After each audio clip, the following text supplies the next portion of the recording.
नमस्कार सर्वांना. आपलं जे आजचं स्टॉक सेशन आहे आपण आता सुरू करूयात.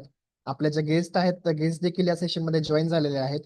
तर मी आपल्या ज्या गेस्ट आहेत त्यांचा थोडासा परिचय देण्याचा आपला प्रयत्न करतो. तर आजच्या या विशेष जे स्टॉकचं सेशन आहे आपलं, या सत्रात आपण आज मुख्यमंत्री रोजगार निर्मिती कार्यक्रम म्हणजेच CMEGP या योजनेवरती माहिती करून घेणार आहे, जाणून घेण्याचा प्रयत्न करणार आहात.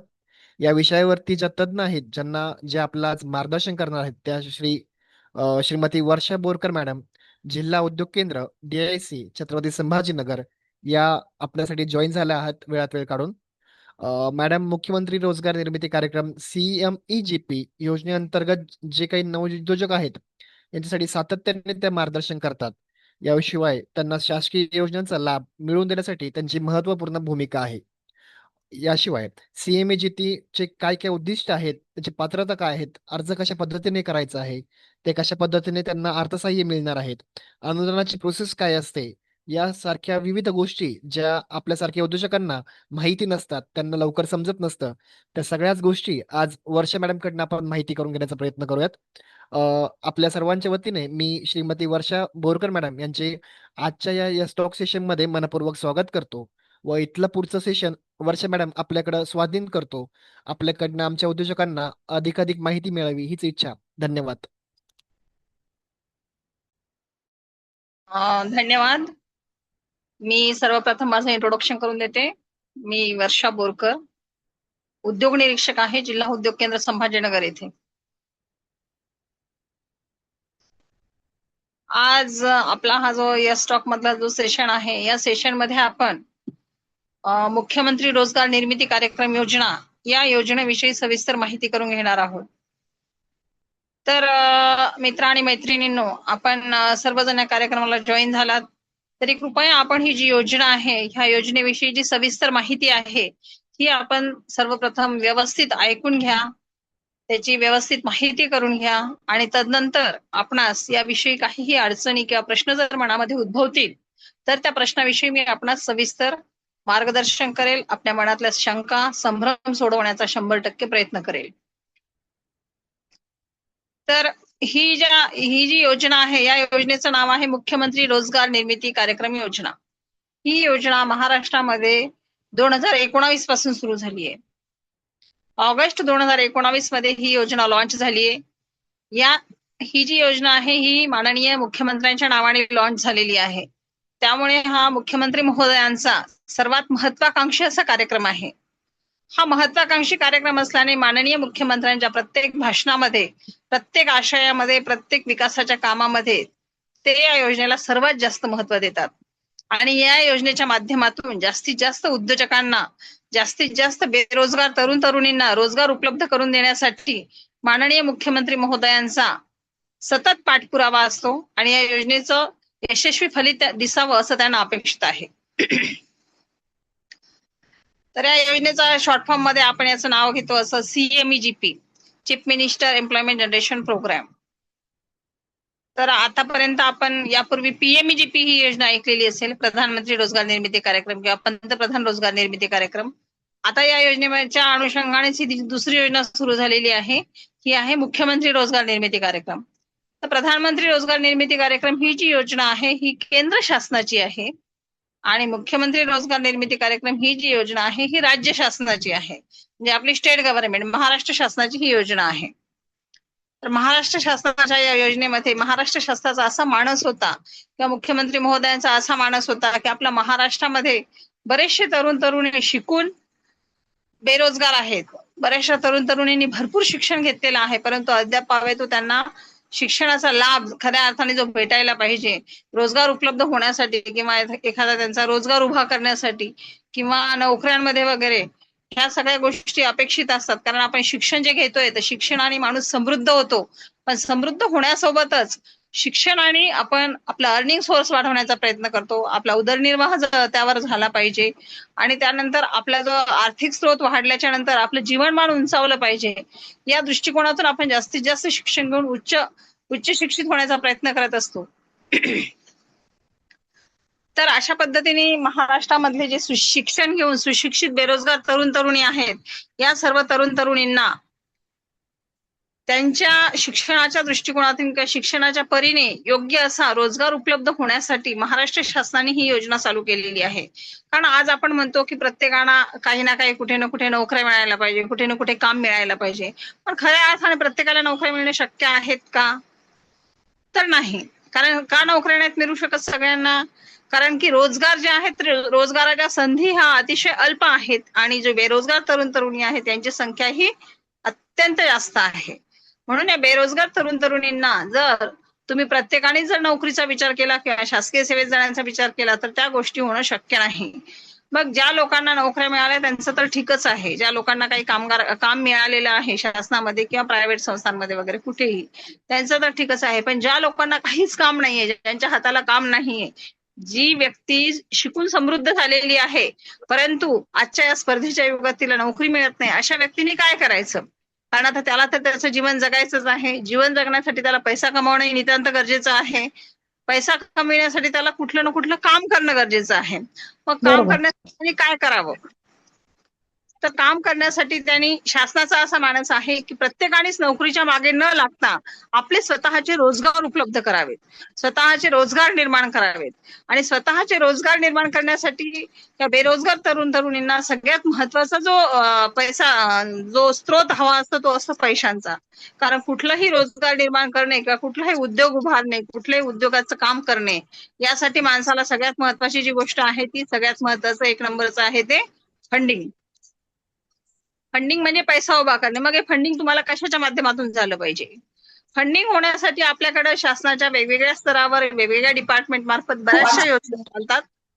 परंतु ह्या योजने मुख्यमंत्र्यांची जी सगळ्यात महत्वाची ही जी स्कीम आहे मुख्यमंत्री रोजगार निर्मिती कार्यक्रम, या योजनेमध्ये आपल्याला जास्तीत जास्त प्रमाणात फंड्स उपलब्ध होऊन आपण जास्तीत जास्त लोकांना रोजगार उपलब्ध करून देतोय. गेली 5 वर्ष झाली ही योजना अतिशय यशस्वीपणे राज्यभर राबवली जाते. लाखो तरुण तरुणींना याच्यामधून रोजगार उपलब्ध झालेला आहे. लाखो तरुण तरुणींचे स्वप्न, त्यांचं शिकून समृद्ध होण्याचं जे स्वप्न आहे ते खऱ्या अर्थाने पूर्ण झालेलं आहे. तर ही जी योजना आहे असा या योजनेचा उद्देश आहे.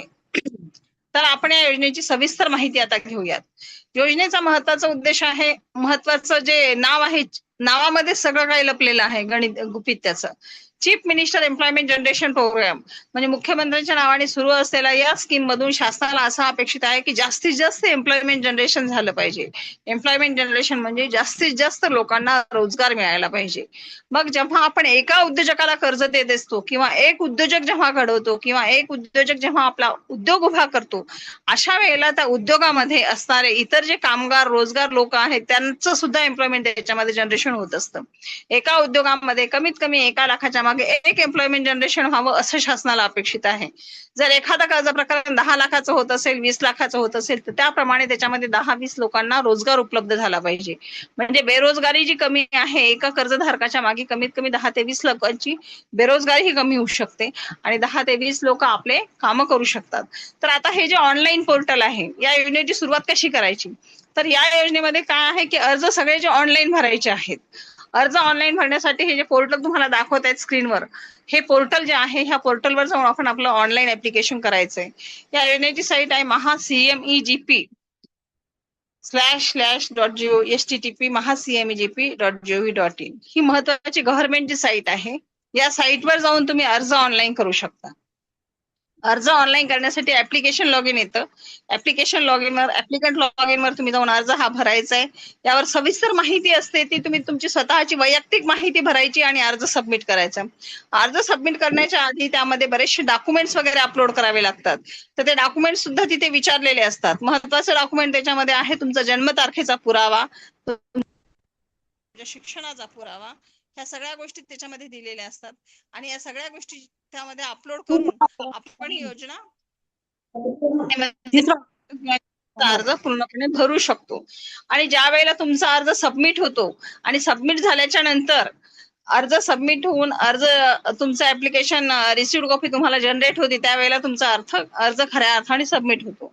अर्ज सबमिट झाल्यावर तुम्हाला एक तुमच्या मोबाईलवर तुमचा जो काही मोबाईल नंबर तुम्ही ऍड केलेला आहे त्या नंबरवर तुम्हाला लॉग इन आयडी आणि पासवर्ड येत असतो.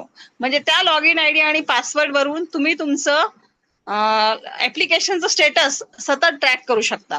म्हणजे तुम्हाला वारंवार शासनाच्या कार्यालयामध्ये जाण्याची किंवा कुठे जाण्याची गरज नाहीये, तर तुमच्या ऍप्लिकेशनचं काय स्टेटस आहे हे तुम्ही त्या लॉग इन आयडी करू शकता. तर लॉग इन आयडी पासवर्ड वरून तुम्हाला तुमचा log in ID password continue save करून ठेवायचा आहे तुमच्या मोबाईल नंबरवर आलेला. आता तुम्ही तुमचा अर्ज सबमिट केला. अर्ज सबमिट केल्यानंतर तो अर्ज तुमचा दिसतो आम्हाला एजन्सी लॉग वर. एजन्सी लॉग इन म्हणजे आम्ही जी काम करणारी यंत्रणा आहोत. काम करणारी यंत्रणा म्हणजे ही योजना 2 डिपार्टमेंटच्या माध्यमातून राबवली जाते. एक जिल्हा उद्योग केंद्र आणि दुसरं खादी ग्रामोद्योग. तर खादी ग्रामोद्योग हे ग्रामीण भागातील लोकांसाठी काम करतात आणि जिल्हा उद्योग केंद्रामधून शहरी भाग आणि ग्रामीण भाग सर्व भाग याच्यामध्ये कव्हर केला जातो. तर जिल्हा उद्योग केंद्राच्या माध्यमातून हे जे पोर्टलवर एजन्सी लॉग इन 2 नंबरचं लॉग इन दिसतंय ते एजन्सी लॉग इन आहे आणि त्या एजन्सी लॉग इन वर आम्हाला हे तुमचं ऍप्लिकेशन दिसत असतं. मग ज्या वेळेला तुम्ही ऍप्लिकेशन अपलोड करता, ऍप्लिकेशन भरता, त्यावेळेला आम्ही ते ऍप्लिकेशन इथे ओपन करून बघतो. आमच्या एजन्सी लॉग इन वर जमा झालेले सर्व ऍप्लिकेशन आम्ही ओपन करतो आणि ऍप्लिकेशन खरोखर योग्य आहे का, बेनिफिशरीने काय माहिती भरलेली आहे, त्याच्याकडे डोमिसाईलचा पुरावा लावलाय का, डेट ऑफ बर्थचा पुरावा लावलाय का, एज्युकेशन किती झालेलं आहे, उद्योगाचा प्रकल्प हवाला लावलाय का, ह्या सगळ्या ज्या अत्यंत अत्यावश्यक ज्या गोष्टी आहेत त्या सर्व गोष्टी चेक करून हे ऍप्लिकेशन DLSCC कमिटीच्या पुढे मान्यतेला ठेवण्यात जाते आणि त्या मान्यतेमधून नंतर हे ऍप्लिकेशन DLTFC कमिटी पुढे, म्हणजे कलेक्टर साहेबांच्या अध्यक्षतेखाली एक कमिटी असते DLTFC, त्या कमिटीमध्ये हे अर्ज मान्यतेसाठी ठेवले जातात आणि त्या कमिटीचे मेंबर्स आहेत LDM, बरेचसे बँकर्स आहेत, माननीय महाव्यवस्थापक जिल्हा उद्योग केंद्र, त्यानंतर माननीय जिल्हाधिकारी हे त्याचे अध्यक्ष असतात, माननीय महाव्यवस्थापक सचिव असतात, LDM देखील त्याचे प्रमुख कार्य करणारे कार्यकारी अधिकारी असतात आणि बरेचसे बँकर्स त्याच्यामध्ये असतात आणि या सर्वांच्या वतीने त्या अर्जाला मान्यता दिली जाते. आणि ज्या वेळेला या अर्जाला मान्यता दिली जाते त्या मान्यतेनंतर हा अर्ज ऑनलाईनच आपण बँकेच्या लॉग इनला आम्ही म्हणजे जिल्हा उद्योग केंद्राच्या माध्यमातून या अर्जाला मान्यता मिळाल्याच्या नंतर हा अर्ज ऑनलाईन पद्धतीने बँकेच्या लॉग इन वर पाठवला जातो. मग हा अर्ज जसा तुम्ही भरल्याच्या नंतर आमच्याकडे दिसत होता लाभार्थ्यांनी भरल्याच्या नंतर, तसंच आम्ही सेंड केल्याच्या नंतर तो अर्ज बँकेच्या लॉग इन वर दिसतो, बँकेच्या पोर्टलवर दिसतो आणि बँक मॅनेजरला सुद्धा या योजनेविषयी सर्व शाखाधिकाऱ्यांना, सर्व बँकर्सला जवळपास सगळी आता पोर्टलची माहिती झालेली आहे. त्यांना वेगवेगळे प्रशिक्षण त्या संदर्भात घेतलेले आहेत.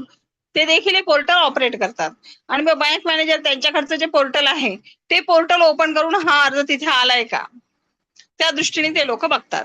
मग अर्ज आल्याच्या नंतर बँक मॅनेजर तो ऍप्लिकेशन ओपन करणार, तो बघणार ऍप्लिकेशन मध्ये डॉक्युमेंट्स आहेत का.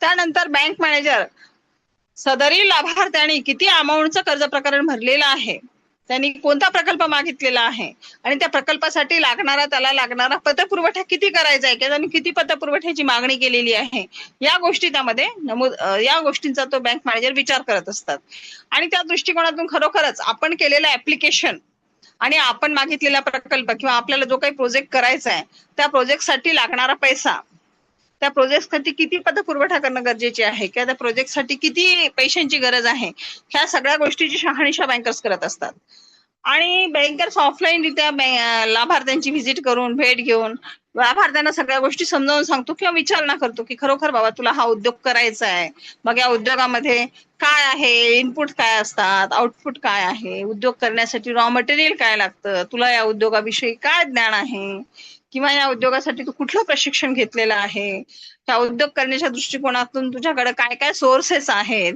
किंवा कुठले कुठले इनपुट्स आहेत किंवा या उद्योगातून निर्मित होणारी जी काही वस्तू आहे, जो काही प्रॉडक्ट आहे तो प्रॉडक्ट सेल करण्यासाठी तुझी काय यंत्रणा आहे किंवा कशा पद्धतीने तू काम करणार आहेस, ह्या सगळ्या गोष्टीची सविस्तर चौकशी बँकर्स त्या लाभार्थ्याकडे किंवा त्या ऍप्लिकेशन जो आपला आहे त्या ऍप्लिकेशन करणारा व्यक्ती आहे त्याच्याकडे करत असतात. मग अशा वेळेला काय आहे की ज्या वेळेला जो व्यक्ती ऍप्लिकेशन करतो, आपण ज्या व्यवसायासाठी अर्ज करतोय त्या अर्जाविषयी आपल्याला सविस्तर माहिती असणं किंवा अर्जामधील प्रकल्पाविषयी आपणास सविस्तर माहिती असणं आवश्यक आहे.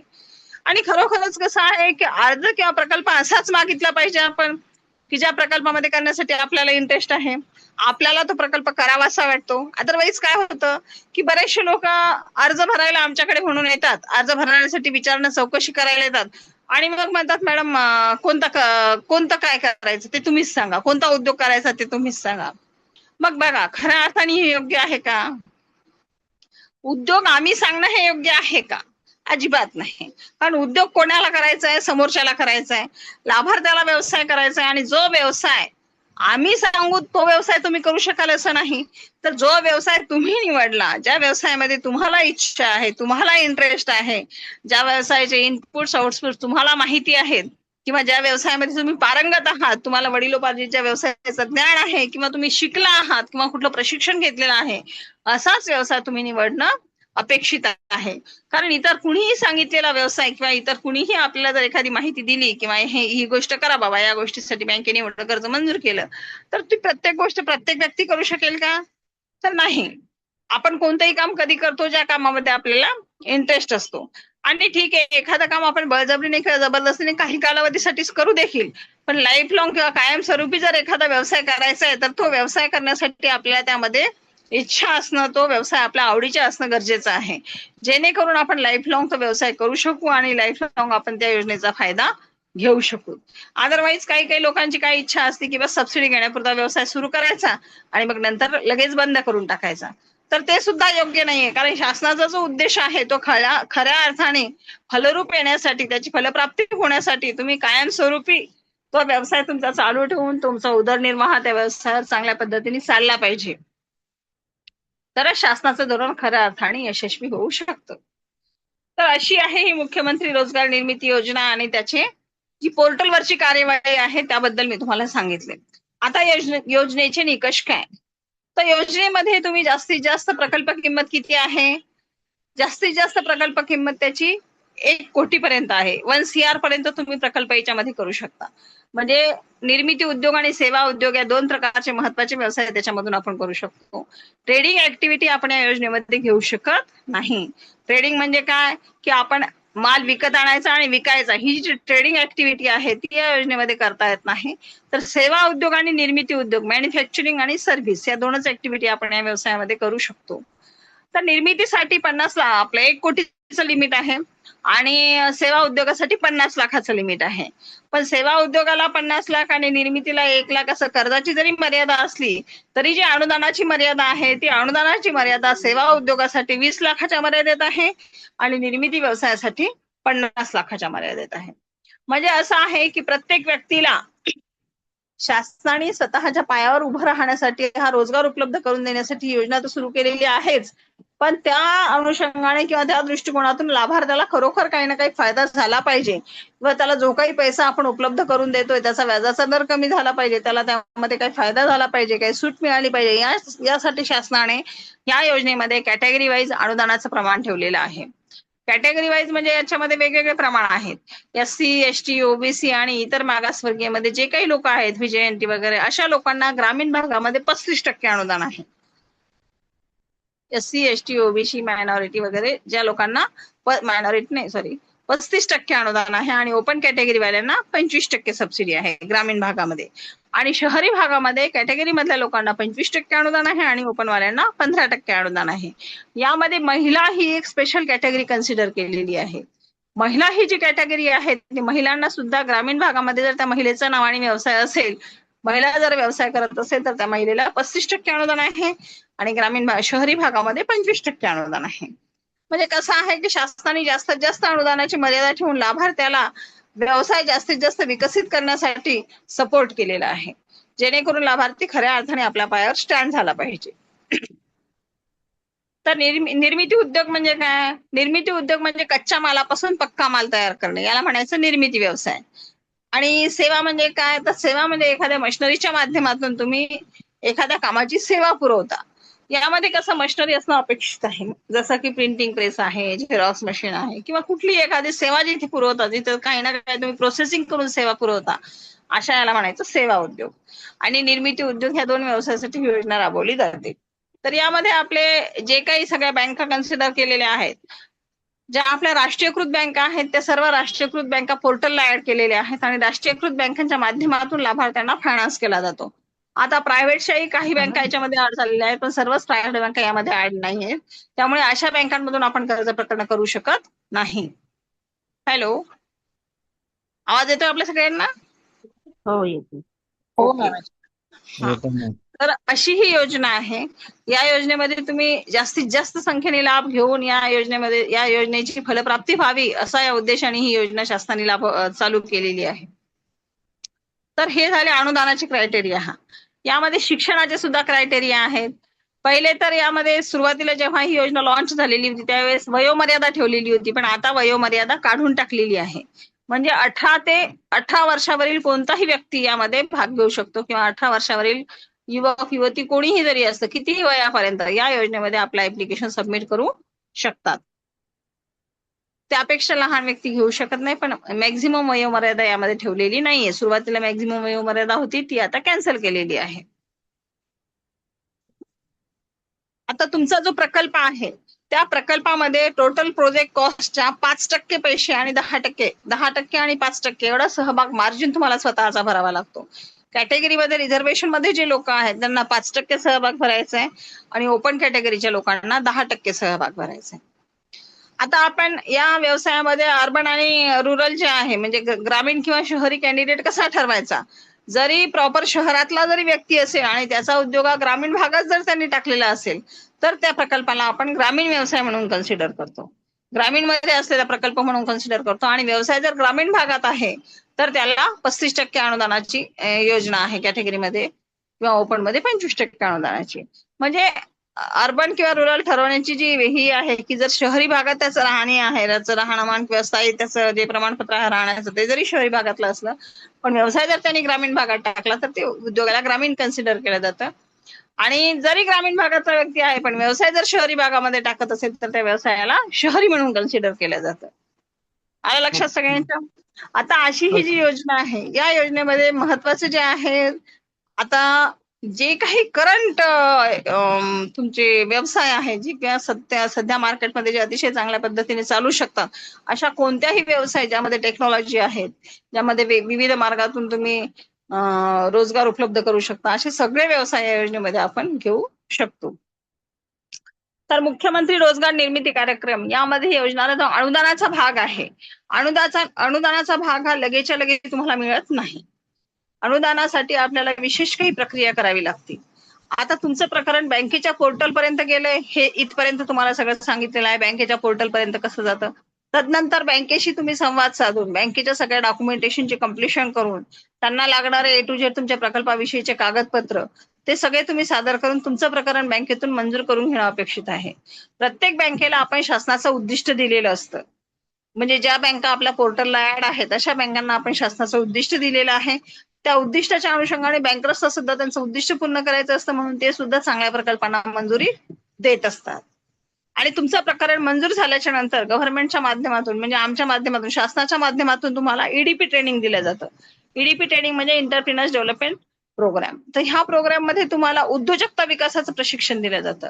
म्हणजे तुमचे उद्योजकीय गुण विकसित करण्यासाठीचं प्रशिक्षण दिलं जातं. आता हे ट्रेनिंगचा सुद्धा कालावधी असतो. सर्व्हिस सेक्टरसाठी 6 दिवसाचा कालावधी आहे आणि मॅन्युफॅक्चरिंगसाठी 12 दिवसाचा कालावधी आहे. तर या प्रशिक्षणामध्ये प्रत्येक उद्योजकाला वेगवेगळ्या सगळ्या लोकांची माहिती करून देऊन किंवा सगळ्या ज्या तुमच्या व्यवसायाशी निगडीत असलेल्या सर्व बाबींची टेक्निकल तांत्रिक ज्या काही माहिती आहे त्या माहिती पुरवल्या जातात. प्रत्येक प्रशिक्षणामध्ये आम्ही वेगवेगळ्या ऑफिसेसचे वेगवेगळ्या कार्यालयाचे लोक आणून प्रत्येक लाभार्थ्यांना ती माहिती देण्याचा प्रयत्न करत असतो. आता याच्यामध्ये काय माहिती आहे, वेगवेगळ्या डिपार्टमेंटमध्ये कुठल्या स्कीम चालतात, बँकेच्या माध्यमातून प्रक्रिया कशी असते, बँकेचे रिपेमेंट शेड्यूल कसे असतात, आपल्या पैशांची रिपेमेंट आपण कशा पद्धतीने करणं अपेक्षित आहे, असेट कसे क्रिएट करायचे, मशिनरी सहसा कुठून उपलब्ध करायची, ह्या सगळ्या गोष्टींचं याच्यामध्ये प्रशिक्षण दिलं जातं. आणि या प्रशिक्षणानंतर तुम्हाला एक ईडीपी सर्टिफिकेट दिलं जातं आणि हे सर्टिफिकेट तुम्ही अपलोड केल्याच्या नंतर किंवा सर्टिफिकेट बँकेला नेऊन दिल्याच्या नंतरच बँकेवाला तुम्हाला कर्ज वितरित करत असतात. मग बँकर्सने ज्या क्षणाला तुम्हाला कर्ज वितरित केलं त्यानंतर तुम्ही अनुदानाचा क्लेम जिल्हा उद्योग केंद्राकडे अनुदानाचा क्लेम शासनाकडे करणं अपेक्षित असतं. म्हणजे तुम्ही इन्सेन्स बँकेने तो क्लेम करणं अपेक्षित असतं. मग एक क्लेम अपलोड मग ह्यासाठी काय करावं लागतं की लाभार्थ्यांनी स्वतः बँकेकडे या गोष्टीचं फॉलोअप देणं अपेक्षित आहे की सर माझं असं कर्ज प्रकरण मंजूर झालंय पण आता माझा सबसिडीचा क्लेम माझ्या अनुदानाचा क्लेम करा.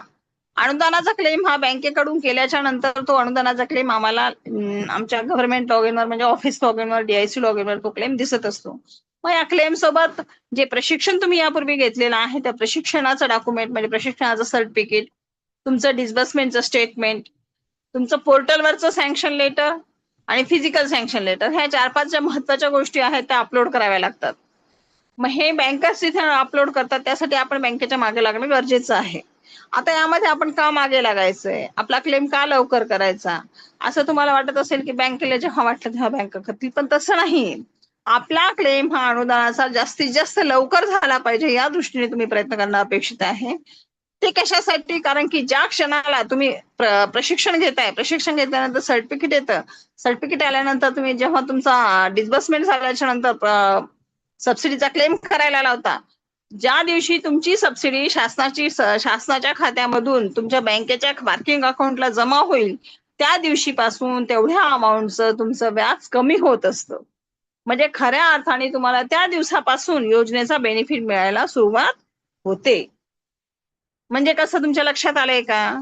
आता जर तुमचं 10 लाखाचं कर्ज प्रकरण इन केस आहे आणि तुम्हाला 2.5 लाख रुपये त्यामध्ये अनुदान मिळणार आहे, तर कसं आहे की 2.5 लाख, आता सुरुवातीला जेव्हा बँक तुम्हाला वाटप करते तर तुमचा सहभाग वगळता उरलेल्या सर्व रकमेला बँक व्याज लावत असते. म्हणजे आता तुमचं जर एखादी महिला आहे, महिलामध्ये तिचं एखादं प्रकरण आहे शहरी भागातली, 10 लाखाचं कर्ज प्रकरण आहे, 50,000 तिचा स्वतःचा सहभाग असणार आहे आणि 2.5 लाख रुपये तिला अनुदान असणार आहे. तर 2.5 लाख रुपये अनुदान ज्या वेळेला तिच्या खात्यावर जमा होईल त्या दिवशीपासूनच तिला त्याचा फायदा सुरू होईल. मग आता 50,000 सुरुवातीला स्वतःचा सहभाग असल्याच्या नंतर उरलेल्या 9,50,000ला बँक इंटरेस्ट क्लेम करत असतं. म्हणजे सुरुवातीला बँकेने टोटल लोन डिस्बर्स केलेलं आहे, टोटल कर्ज वाटप केलेलं आहे, मग बँक त्या वेळेला टोटल 9,50,000ला व्याज इंटरेस्ट कॅल्क्युलेट करत असतं. पण ज्या वेळेला तुमचं अनुदान जमा होतं आणि अनुदान जमा झाल्याच्या नंतर ज्या दिवशीपासून तुमचं अनुदान जमा होतं तर त्या अनुदाना इतकी रक्कम म्हणजे 2.5 लाख रुपये रक्कम तुम्हाला मिळणार आहे अनुदानाची, त्या रकमे इतकी रक्कम तुमच्या कर्ज खात्यामधून मायनस होऊन, मायनस इन सेन्स कर्ज चालूच राहणार पण तेवढ्या रकमेला व्याज लागणार नाही. आलं लक्षात तुमच्या? म्हणजे त्या दिवशीपासून तुम्हाला ते 2.5 लाख रुपये फ्री ऑफ इंटरेस्ट वापरायला मिळणार आहे. आणि हे तुम्ही कमीत कमी 3, 4, 5 वर्षापर्यंत रेग्युलर रिपेमेंट करणं अपेक्षित आहे. 5 वर्षाचा रिपेमेंट पिरियड दिलेला असतो. आता हे जो अनुदानाचा पैसा येतो, हा अनुदानाचा पैसा डायरेक्ट लाभार्थीच्या खात्यावर जमा होतो का? तर नाही. आता बरेचसे लोक काय करतात, फक्त अनुदानाच्या हव्यासापोटी योजनेचा लाभ घेण्याचा प्रयत्न करत असतात. पण अनुदान हे तुमचं बॅकएंडेड आहे. अनुदान लगेच्या लगे तुमच्या खात्यावर जमा होत नाही. म्हणून अनुदानाचा जर बेनिफिट तुम्हाला घ्यायचा असेल तर तुमचा व्यवसाय हा कंटिन्युएशन मध्ये सुरू ठेवणं गरजेचं आहे. म्हणून फक्त अनुदान क्लेम होईपर्यंत किंवा अनुदान खात्यावर जमा होईपर्यंतच व्यवसाय करू नका, तर व्यवसाय अतिशय चांगल्या पद्धतीने पुढे चालवत न्या, जेणेकरून एकदा तुम्ही त्यामध्ये घुसलात, तुम्हाला सगळ्या गोष्टींची सवय लागली, तुम्हाला अर्निंग सोर्स मिळायला लागला, तर आपोआपच तुम्ही तो व्यवसाय बंद करणार नाही. तर अनुदान तुमच्या खात्यावर कधी जमा होतं? सुरुवातीला क्लेम झालेलं अनुदान हे बँकेच्या पार्किंग अकाउंटला जमा असतं तुमच्या नावाने. फक्त तुमच्या लोन अमाऊंटवर तेवढे इंटरेस्ट कमी होतं ज्या दिवशीपासून जमा होतं त्या दिवशीपासून. पण अनुदान हे जेव्हा तुमचा प्रकल्प वाटप होऊन 3 वर्ष पूर्ण होतात, अनुदानाचं वाटप होऊन 3 वर्ष पूर्ण होतात, त्यावेळेस एक थर्ड पार्टी व्हेरिफिकेशन होत असतं. तर थर्ड पार्टी व्हेरिफिकेशन म्हणजे ही शासनाची ही टीम नसते आणि बँकेची ही टीम नसती, तर एक थर्ड पार्टी शासनाकडून नियुक्त केलेली ह्या ज्या संस्था आहेत, या संस्थेच्या माध्यमातून तुमचं फिजिकल व्हेरिफिकेशन होत असतं. म्हणजे हेड ऑफिसकडे किंवा मुख्यालयाकडे तुमच्या ज्या सगळ्या याद्या वगैरे असतात किंवा आम्ही त्या योजना त्यांना प्रोड्यूस करत असतो, त्या याद्या त्यांना प्रोड्यूस करत असतो, तर अशा लोकांची यादी घेऊन ती थर्ड पार्टी इन्स्पेक्शन त्याच्यामध्ये होतं. तिसरे त्रयस्थ संस्थेची लोक येऊन तुमच्या उद्योगाची तपासणी करून जातात, तुमचा उद्योग बघून जातात. तर ज्या वेळेला त्रयस्थ संस्था तुमच्याकडे येतात तपासणीसाठी, त्यावेळेला खऱ्या अर्थाने तुमचा व्यवसाय अतिशय चांगल्या पद्धतीने चालू असणं अपेक्षित आहे. तुमची जी काही मशिनरी तुमच्या व्यवसायामध्ये कर्ज वाटप झाल्याच्या नंतर जी काही मशिनरी तुम्हाला दिलेली होती त्या सगळ्या मशिनरी तिथे उपलब्ध असणं गरजेचे आहे. गेली 4-5 वर्षापासून तर तुमचं बँकेचं जे अकाउंट आहे त्या अकाउंट नियमित परतफेड होणं गरजेचं आहे. अकाउंटचे पैसे, कर्जाचे पैसे आहेत ते नियमित परतफेड करणं गरजेचे आहे. त्यामध्ये तुम्ही थकबाकी असायला नको आणि तुमच्या सगळ्या मशिनरी उपलब्ध असून तुमचा प्रोजेक्टही चांगल्या पद्धतीने रन होताना आढळला पाहिजे. हे जेव्हा त्यावेळेला आढळतं, त्या थर्ड पार्टीला जेव्हा आढळेल त्यांच्या इन्स्पेक्शनच्या वेळेला, त्यावेळेला थर्ड पार्टी रिपोर्ट देत असते शासनाला की सदरील व्यक्तीला आपण एवढं अनुदान दिलेलं होतं, ह्या व्यक्तीने अनुदानाचा खऱ्या अर्थाने लाभ घेऊन किंवा खऱ्या अर्थाने त्याचा व्यवसाय चालू करून हा व्यवसाय योग्य पद्धतीने चालू आहे, त्याला वाटप केलेल्या सगळ्या मशिनरी जागेवर आहेत, त्याचे असेट जे काही क्रिएट झाले होते ते सर्व असेट आहेत आणि बँकेचं रिपेमेंट सुद्धा रेग्युलर आहे, तर या व्यक्तीस अनुदानाचा लाभ देण्यास हरकत नसावी. अशा वेळेला फक्त ते अनुदान बँकेच्या पार्किंग अकाउंट मधून लाभार्थ्याच्या अकाउंट मध्ये क्रेडिट केलं जातं. लाभार्थ्याच्या अकाउंट मध्ये क्रेडिट केल्याचं किंवा ट्रान्सफर करण्याचं एक पत्र जिल्हा उद्योग केंद्राच्या माध्यमातून दिलं जातं. तर त्यावेळेला तुम्हाला खऱ्या अर्थाने अनुदानाचा लाभ होत असतो. पण मग खरोखरच सर्वच लोक तोपर्यंत ते प्रकरण तुमचं व्यवसाय चालू ठेवतात का? काही लोकांची जी धारणा आहे की कर्ज येईपर्यंत किंवा कर्ज भेटेपर्यंतच व्यवसाय चालू ठेवायचा किंवा अनुदान येईपर्यंतच व्यवसाय चालू ठेवायचा, मग खऱ्या अर्थाने त्या लोकांना त्या अनुदानाचा लाभ होणार आहे का? तर नाही. तुम्ही जोपर्यंत सगळ्या गोष्टी पार करून जात नाही तोपर्यंत तुम्हाला त्या अनुदानाचा लाभ होणार नाही. तर अशा पद्धतीने ही मुख्यमंत्री रोजगार निर्मिती कार्यक्रम योजना आहे. यामध्ये तुम्ही जास्तीत जास्त संख्येने स्वतःचे अर्ज भरावेत, स्वतः यामध्ये सहभागी व्हावं. वेगवेगळे व्यवसाय, तुम्हाला कुठल्याही व्यवसायाविषयी विचारायचं असलं की कोणता व्यवसाय करता येतो, कोणता विषय करता येत नाही, तर माझ्या फोन नंबरवर तुम्ही कॉन्टॅक्ट करू शकता. या योजनेविषयी अजून तुम्हाला काही शंका असतील, मनामध्ये काही माहिती विचारायची असेल, तर तुम्ही मला विचारू शकता. धन्यवाद. हॅलो हा बोला. मॅडम, हे आपले फाईल सर्वसामान्य कोणती कारणांमुळे जास्त फाईल नाकारल्या जातात?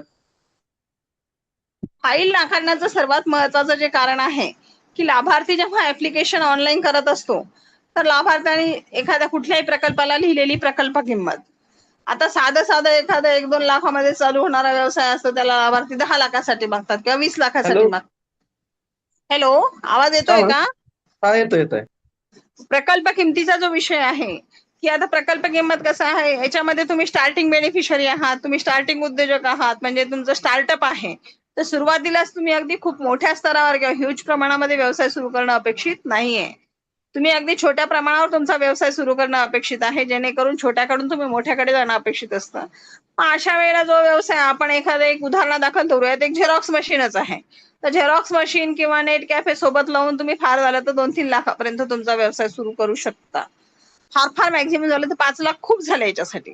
मग अशा वेळेला जर लाभार्थ्याने 50 लाखाची जर मागणी करत असेल, तर मग बँकेला त्याचं जस्टिफिकेशन आपल्याला देता आलं पाहिजे की या 50 लाखामध्ये तुम्ही काय काय करणार आहात.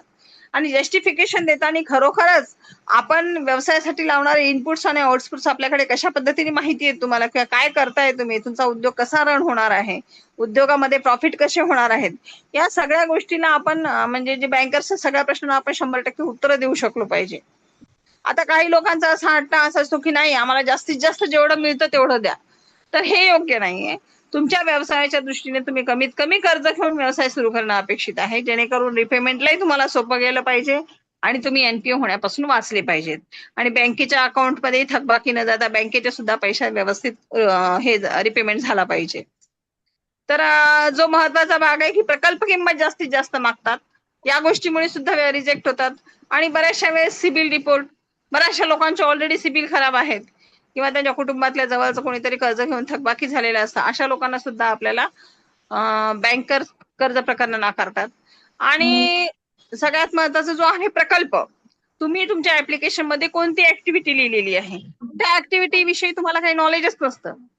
जर बँक तुम्हाला कुठल्याही एखाद्या उद्योगाबद्दल, तुम्ही जो व्यवसाय लिहिलेला आहे तुमच्या ऑनलाईन ऍप्लिकेशन मध्ये, त्या व्यवसायाबद्दल जेव्हा बँकर तुम्हाला माहिती विचारते, त्या व्यवसायाबद्दल तुम्हाला सविस्तर माहिती असणं गरजेची आहे.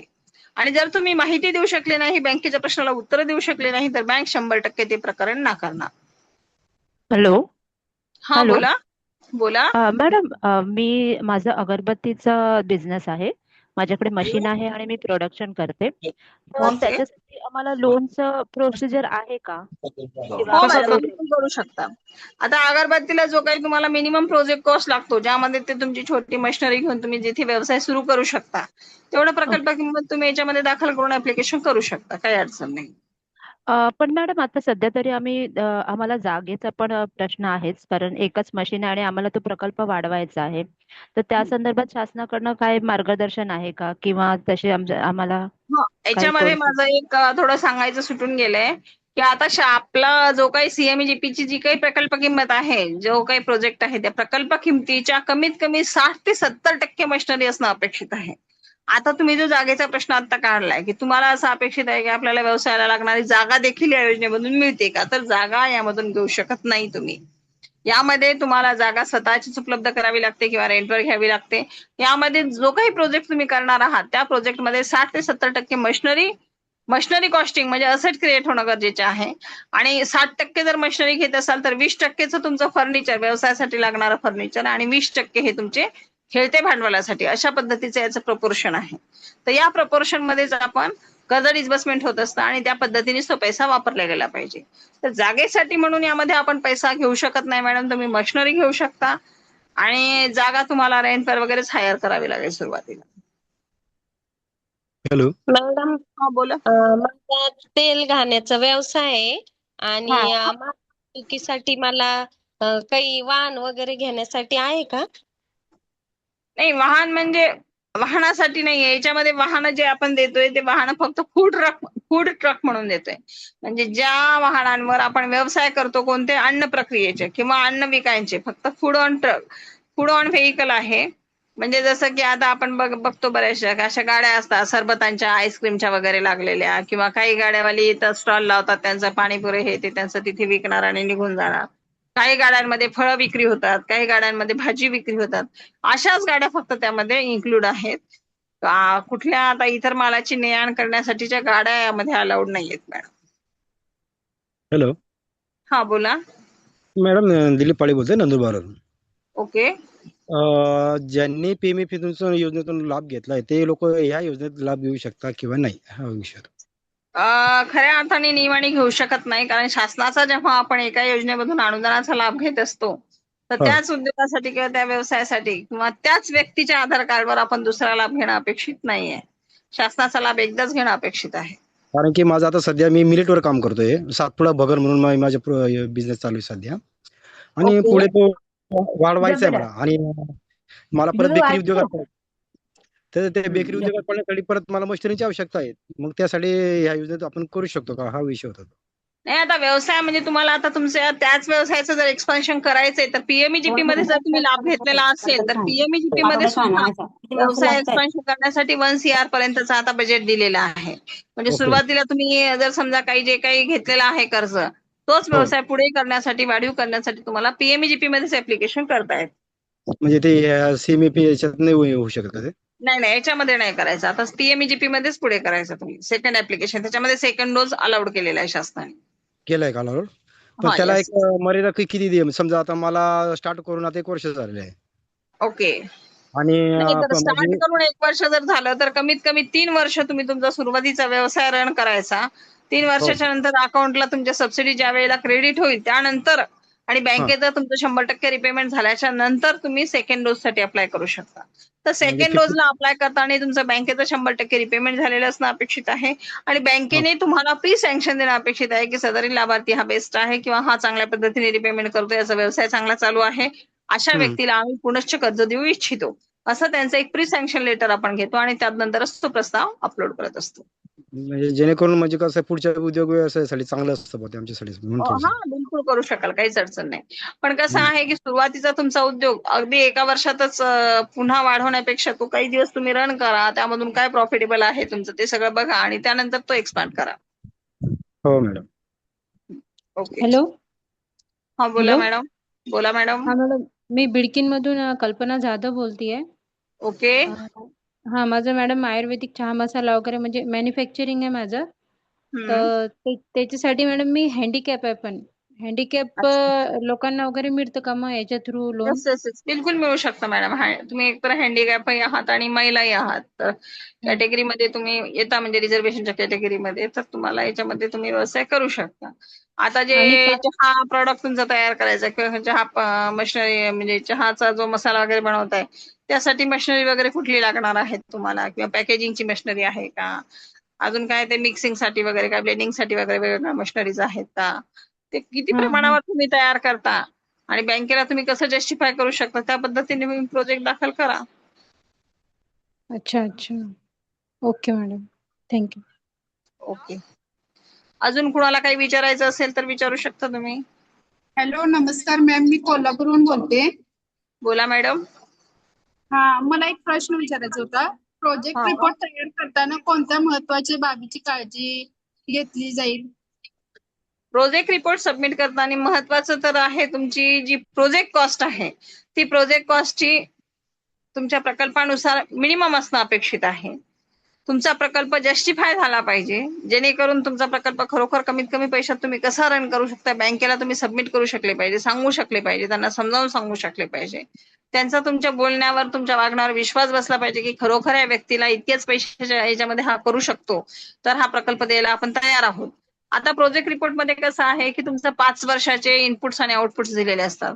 5 वर्षामध्ये तुम्हाला कसे बेनिफिट्स होणार आहेत, पुढे नफा कसा होणार आहे, प्रॉफिटेबिलिटी कशी आहे, हे त्याच्यामध्ये समजावून सांगितलेलं असते. तर ते सर्व व्यवस्थित असणं गरजेचं आहे. आता इनपुट्स मध्ये तुमची मशिनरी किंवा रॉ मटेरियल तुम्ही कुठून घेणार आहात, रॉ मटेरियल आणण्याचा खर्च वगैरे कसा आहे आणि आउटलेट्स कसे आहेत, तर कुठे विक्री करणार आहात मालाची, ह्या सगळ्या गोष्टी त्या प्रोजेक्ट रिपोर्ट मध्ये येणं अपेक्षित आहे. आणि प्रकल्प अहवालामध्ये जास्तीत जास्त महत्वाचं जे आहे, ज्या किमती आहेत पैशांच्या, ज्या टोटल प्रोजेक्ट कॉस्टच्या ज्या किमती आहेत त्यामध्ये 60% तुमची मशिनरी, 20% फर्निचर आणि 20%च वर्किंग कॅपिटल, हे किमती सुद्धा योजनेच्या नॉर्म्स मध्ये बसूनच मेन्शन केल्या गेल्या पाहिजेत. आता तुम्ही एखादा प्रकल्प करताय पण त्या प्रकल्पासाठी तुमचा जो एरिया आहे त्या एरियामध्ये रॉ मटेरियल खऱ्या अर्थाने उपलब्ध आहे का मुबलक प्रमाणामध्ये.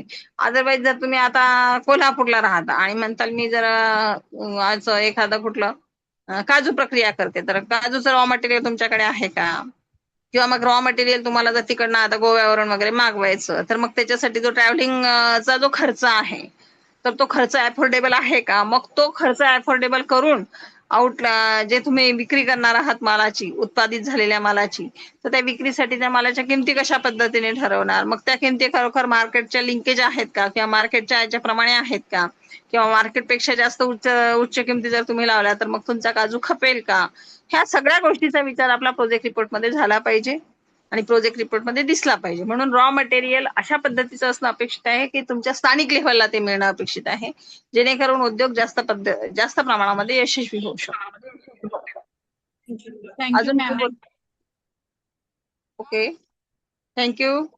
अजून कुणाला काही विचारायचं आहे? मॅम नमस्कार. सॉरी मी थोडस लेट जॉईन झालो. ओके. छत्रपती संभाजीनगर मधून खुलताबाद वरनं आपला बिझनेस आहे शेफ मसाले ब्रँडचा. हा, आपल्याकडे ट्रेनिंग पण घेतलेलं आहे, तोंडरे सरांकडनं वगैरे नेहमी आम्ही संपर्कात असतो. अच्छा. तर हे आपल्या घरातूनच बिझनेस आहे, आणखी काही लोन वगैरे आपण केलेलं नाही किंवा प्रपोजल टाकलं नाही, म्हणजे आतापर्यंत काही गरज नव्हती.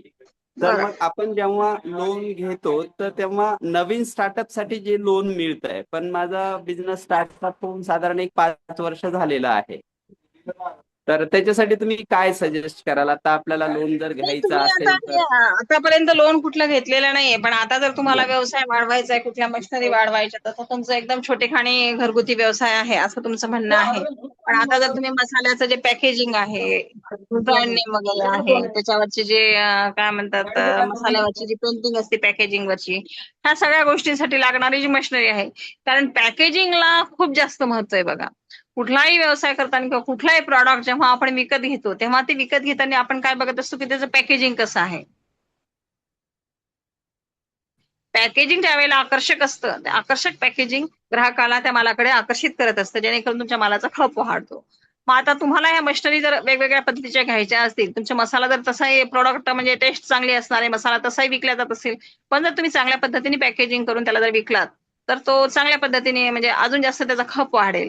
मग अशा दृष्टीने तुमच्यासाठी आवश्यक असणाऱ्या मशिनरी या पुढच्या म्हणजे तुमचा उद्योग वाढवण्याच्या दृष्टिकोनातून जर कुठल्या मशिनरी घ्यायच्या असतील तर तुम्ही तो प्रकल्प दाखल करू शकता सीएमजी मध्ये. ओके, तर त्याच्यासाठी मग तुम्ही कुठल्या याच्यातनं मला सजेस्ट कराल की लोन प्रपोजलचं कुठल्या स्कीम मध्ये मला? मुख्यमंत्री रोजगार निर्मिती कार्यक्रम योजनेमध्येच तुम्ही करू शकता. Okay okay.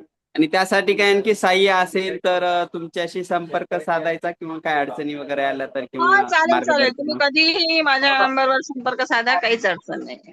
जर चॅट बॉक्स मध्ये तुमचा नंबर जर पाठवला तर आम्हाला सगळ्यांना सहकार्य होईल. ठीक आहे, हे सर तुम्हाला माझा नंबर शेअर करून देते. ठीक आहे, ठीक आहे, ठीक आहे. Thank you ma'am, thank you. It's okay. अजून काही क्वेश्चन आहे कुणाला? हॅलो. आणखीन कोणाला काही प्रश्न असतील तर आपण विचारू शकता. मॅम चॅट बॉक्स मध्ये काही प्रश्न पडलेत, जर ते घेऊ शकलो आपण तर बरं होईल. त्यामध्ये एक पहिला प्रश्न असा विचारला चॅट बॉक्स मध्ये की सीएमजीपी हा. कर्जावर इंटरेस्ट रेट किती असतो? इंटरेस्ट रेट हे तुमच्या बँकेवर डिपेंड आहे. म्हणजे त्याला काही फार असा वेगळा इंटरेस्ट रेट नाहीये. तर बँकेचा जो जनरल कर्जाचा इंटरेस्ट रेट आहे तोच इंटरेस्ट रेट लागतो. आता प्रत्येक बँकेमध्ये थोडंसं 10, कुठे 11, कुठे 11.5, कुठे 11.7 अशा पद्धतीचे वेगवेगळे रेट आहेत. तर तुमची बँक कोणती आहे त्यावर इंटरेस्ट रेट डिपेंड आहे. आणि आणि रिड्युसिंग बॅलन्सवर इंटरेस्ट लागतं.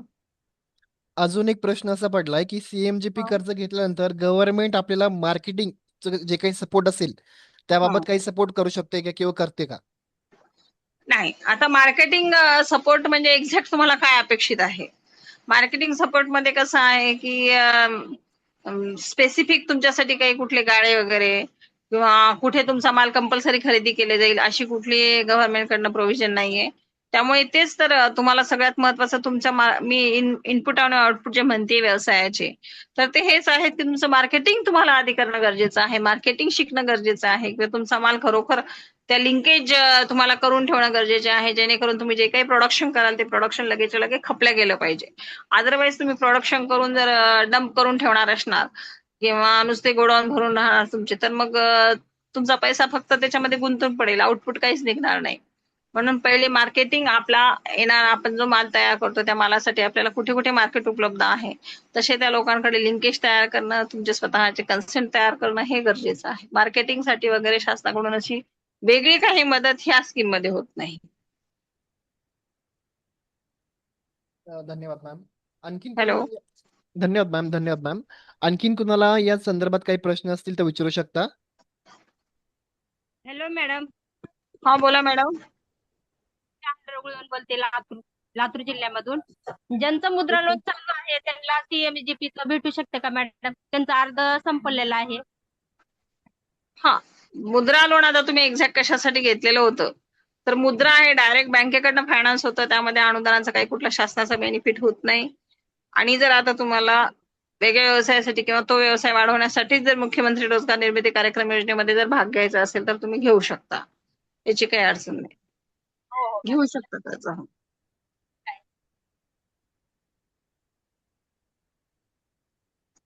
ओके, मला असं वाटतं आता जवळपास सर्वांचे प्रश्न संपलेले आहेत. अजून कुणाला काही विचारायचं आहे का? हॅलो. तर हा बोला. मॅडम, मुद्रा लोन ज्या बँकेत आहे त्या संपल्यानंतर आपण त्याच बँकेमधून सीएमजीपी साठी अप्लाय करू शकतो का? येस येस येस, बिलकुल करू शकता मॅडम. उलट जिथे तुम्ही ऑलरेडी मुद्रा लोनचं बेनिफिट घेतलेलं आहे तिथे तुमचं एक क्रेडिट तयार झालेलं आहे. तर अशा वेळेला ज्या बँकेमध्ये आपलं क्रेडिट म्हणजे तुम्ही घेतलेला लोनचा पैसा अगदी एक्झॅक्ट पद्धतीने किंवा एक्झॅक्ट वेळेवर रिपेमेंट केलेला असेल तर बँकेमध्ये तुमची एक पत तयार होते आणि जिथे आपली पत तयार होते तिथे आपल्याला पुन्हा पुन्हा बँक लोन देण्यासाठी तयार होत असतात. अशा वेळेला तुमची कर्जाची फाईल देखील लवकर मंजूर होऊ शकते. Hello madam. हम्म, हॅलो, बोला नमस्ते मॅडम. मॅडम. नमस्ते. हाळेताई बोलायले. हा, सीएमजीपीचं लोन म्हणजे आता किती म्हणजे पूर्ण 5 वर्ष फेडावं असं म्हणायलेत ना? म्हणजे रिपेमेंट पिरियड तुम्हाला बँकेने 5 वर्षाचा दिलेला असतो, त्या वर्षापर्यंत तुम्हाला ते फेडणं अपेक्षित आहे. कसं आहे, तुम्ही जर म्हणताल की मी पहिल्याच वर्षी सगळे पैसे बल्कमध्ये भरून टाकते आणि रिपेमेंट करते तर तुमची सबसिडी तोपर्यंत जमा होत नाही. आणि खऱ्या अर्थाने ज्या व्यक्तीकडे जेवढा पैसा आहे तो एकदमच पैसा जर भरू शकत असेल तर मग त्याला कर्जाची गरजच काय? मग अशा व्यक्तीने कर्जामध्ये भाग घेऊन विनाकारण व्याज तरी कशाला भरायचं? हा, त्यासाठी शासनाने जो कालावधी दिलेला आहे तो खऱ्या अर्थाने ज्या व्यक्तीला कर्जाची गरज आहे आणि ज्याला कर्ज स्वतःच्या उद्योगावर फेडायचं आहे अशा व्यक्तीसाठी तो पिरियड दिलेला आहे.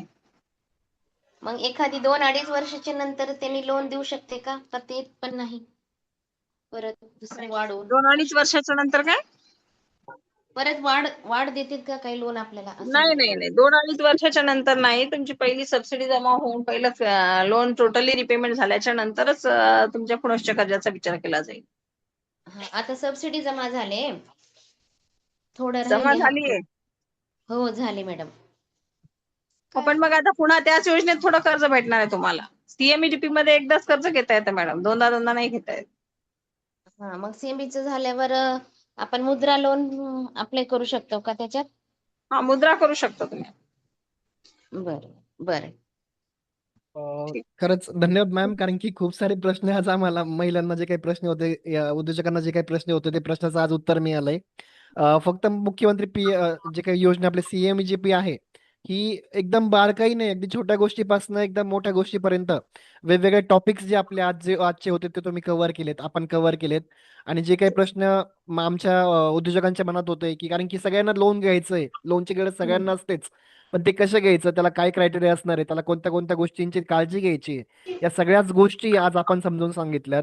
आणि नक्कीच आजच्या स्टॉक सेशनमध्ये जवळजवळ 15 जिल्ह्यातल्या महिला पुरुष उद्योजक जॉईन झालेत आणि त्यांच्या मनातले हे डाऊट्स नक्कीच सर्व पद्धतीने क्लिअर झालेत. याशिवाय आपला देखील नंबर, कारण की संभाजीनगरमधील देखील काही महिला यासाठी जोडल्या गेल्यात, त्यांना देखील काही प्रश्न होत आहे, तर आपला नंबर देखील आम्ही यामध्ये शेअर केला आहे. नक्कीच आपलं मार्गदर्शन जे असेल ते आमच्या उद्योजकांसाठी नेहमी असंच राहू द्या, जेणेकरून जास्तीत जास्त उद्योजक अजून चांगल्या पद्धतीने त्यांचा बिझनेस बिल्ड करतील, मोठा करतील. त्या पद्धतीने तुमचं मार्गदर्शन सतत आमच्यासोबत असंच असू द्या. आणि आजचा ज्या सेशनसाठी आपण खरंच वेळात वेळ काढला आणि इतक्या छानशा पद्धतीने हे आजचं सेशन घेतलं, त्यासाठी मी खरंच आपलं सर्वांतर्फे यफी कडनं मी मनापासून आपला आभार व्यक्त करतो. आणि अशाच पद्धतीने आपण नेहमी पुढे काम करत राहू हेही सांगतो. याशिवाय ज्यावेळेस आम्ही सत्र समाप्त करतो त्यावेळेस आम्ही सेल्फी घेत असतो सगळ्यांचा. त्यामुळे मी सर्वांना विनंती करतो की कृपया आपण सर्वांनी कॅमेरा ऑन करा, जेणेकरून आपण एक छानशी सेल्फी आपली घेऊयात आणि ही एक आठवण जी आहे ती आपली या सेशनची जपून ठेवूयात. तर सर्वांना विनंती असेल की आपला कॅमेरा ऑन करा, जेणेकरून आपण एक छानशी सेल्फी घेऊ शकतो. प्रणालीताई, संगीताताई, सॅमसंग, भाग्यश्रीताई, रसिनाताई, नेहाताई, दीपालीताई, सर्वांना विनंती असेल छानशी आपला कॅमेरा ऑन करा, जेणेकरून छानशी एक आपली जी सेल्फी असेल ती आपण नक्कीच एक साठवून ठेवण्याचा प्रयत्न करूयात.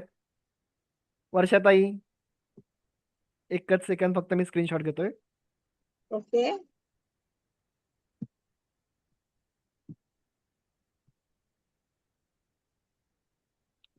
धन्यवाद मॅम. याशिवाय सर्वांना विनंती असेल की आजचं जे सेशन आपल्याला आपण घेतलंय हे आपल्याला कसं वाटलं, याचा एक छोटासा 2 मिनिटाचा व्हिडिओ आपण एक छानसा व्हिडिओ तयार करून आपले जे काही डिस्ट्रिक्ट कोऑर्डिनेटर्स असतील किंवा जे काही आपल्याला माझा देखील नंबर चॅट बॉक्समध्ये मी आता पेस्ट केलाय, तर आपण एक छानसा 2 मिनिटाचा व्हिडिओ तयार करून आजच्या सेशन बाबतचा फीडबॅक व्हिडिओ आम्हाला पाठवू शकता, जेणेकरून पुढचं जे काही आपलं स्टॉक सेशन असेल त्या स्टॉक सेशनमध्ये आपला व्हिडिओ आम्ही सर्वांना दाखवू शकतो की कशा पद्धतीने सेशन झालं.